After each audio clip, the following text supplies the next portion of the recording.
Hello दोस्तों। हमारा सवाल है 7500 रुपए की राशि 25% वार्षिक चक्रवृद्धि ब्याज की दर पर 4 वर्षों का चक्रवृद्धि ब्याज क्या होगा जब ब्याज प्रत्येक 2 वर्ष बाद संयोजित होता है। अब तक जो हम सवाल कर चुके थे वो छमाही के आधार पर और तिमाही के आधार पर कर चुके थे। अब ये जो सवाल है वो 2 वर्ष बाद संयोजित करता है। देखिए छमाही के आधार पर जो हम सवाल करते थे क्या होता था, दर को आधा कर देते थे और समय को दोगुना कर देते थे। अब ये उसी का उल्टा करवा रहा है हमसे। समय 4 वर्ष हो गए, उसे आधा कर रहा है, आधा ही तो कर रहा है। देखो 2 वर्षों बाद संयोजित होता है तो दो दो वर्ष के दो ही पेयर तो बनेंगे, तो जो समय बनेगा हमारा वो समय ये हो जाएगा कि 4 वर्ष के दो दो के पेयर बनाने हैं, तो ये 2 वर्ष हो जाएगा यहाँ से। ठीक है। अब जब हम समय को आधा कर रहे हैं तो दर उल्टा हो जाता है, सीधा इसका दर हो जाएगा। पता है ये सवाल के हिसाब से दे रखा है 25%, तो अब जो दर बनेगा हमारा वो दर का दोगुना कर देंगे,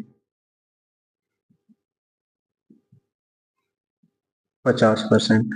और 50% का जो फ्रैक्शन होता है वो 1/2 होता है।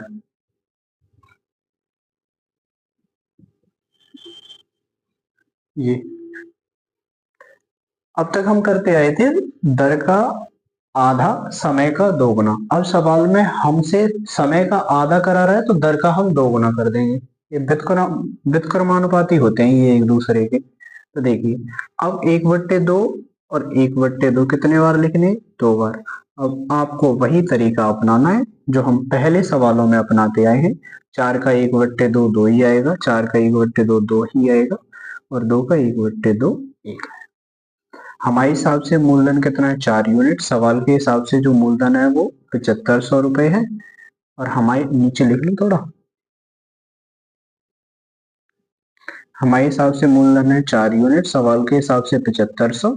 हमारे हिसाब से क्या, चक्रवृद्धि ब्याज 2 और 2 4 और 1 5, 5 यूनिट है, ये निकालना है सी आई।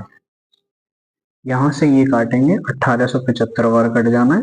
1875 का गुणा 5 के साथ करेंगे तो आप लोग देखिए, 5 का गुणा करेंगे 5 25, 2 5 7 35 और 2 37, 3 40, 3 43, 4 5 1 5 4 9। ये हमारे सवाल का आंसर है।